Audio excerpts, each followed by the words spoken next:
আজি প্ৰায় 15খনমান দোকানত আমি অভিযান চলালোঁ। চলাই এতিয়া 200ৰ ওপৰত আমি গামোচা জব্দ কৰিছোঁ।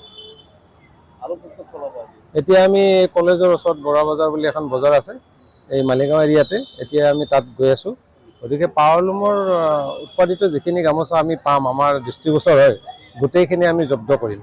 কাৰণ আমাৰ হস্ততাঁত আৰু বস্ত্ৰাধিকাৰ বিভাগৰ এটা সঞ্চালক মহোদয়ৰ নিৰ্দেশ আছে যে আমাৰ যিখিনি ইয়াত পাৱাৰলুমৰ গামোচা বিক্ৰী কৰি আছে অসাধু ব্যৱসায়ীবিলাকে, সেই গামোচাখিনি আমি যিমান পাৰোঁ চিজ কৰিব লাগে, তেতিয়াহে আমাৰ থলুৱা শিপিনীৰ গামোচাখনে বজাৰখন পাব।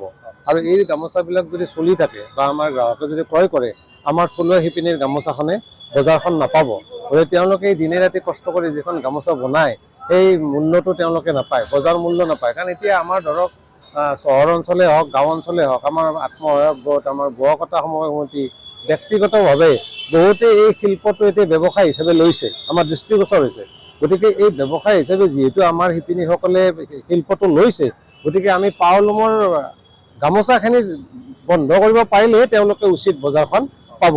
আৰু আপোনালোকে জানে গামোচাই GI টেগ পাইছে আৰু হেণ্ডলুম ৰিজাৰ্ভেশ্যন এক্ট 1985 মতে পাৱাৰলুমত গামোচা বনাব নোৱাৰে।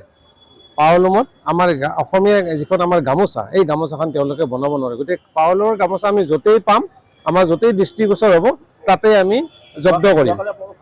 ফাঁচী বজাৰত জব্দ কৰিছোঁ, প্ৰায় 600ৰ ওপৰত আমি গামোচা জব্দ কৰিছোঁ ফাঁচী বজাৰত। আৰু এই অভিযান চলি থাকিব। মানে এতিয়া এনেকুৱা নহয় যে বিহুৱে আহিছে আমি অভিযান চলাইছোঁ, মাৰ্চতো আমি অভিযান চলাইছোঁ, মাজে সময়ে আমাৰ চলি থাকে। আৰু এৱাৰনেছ প্ৰগ্ৰেম আমি সজাগতাও কৰিছোঁ যে আপোনালোকে যিবিলাক দোকানত পাৱাৰলুমৰ গামোচা থাকে, যে আপোনালোকে এই গামোচাটো নাৰাখিব। যদি আপোনালোকৰ এখন দুখন কিবা গামোচা আছে, আপুনি পেলাই দিয়ক। এইবিলাক ব্যৱসায় আপোনালোকে নকৰিব। এইবিলাক সজাগতা, সতৰ্ক তেওঁলোকক ইতিমধ্যে কৰি থোৱা আছে। তাৰ পিছতো যিবিলাক ব্যৱসায়ীয়ে কৰা নাই,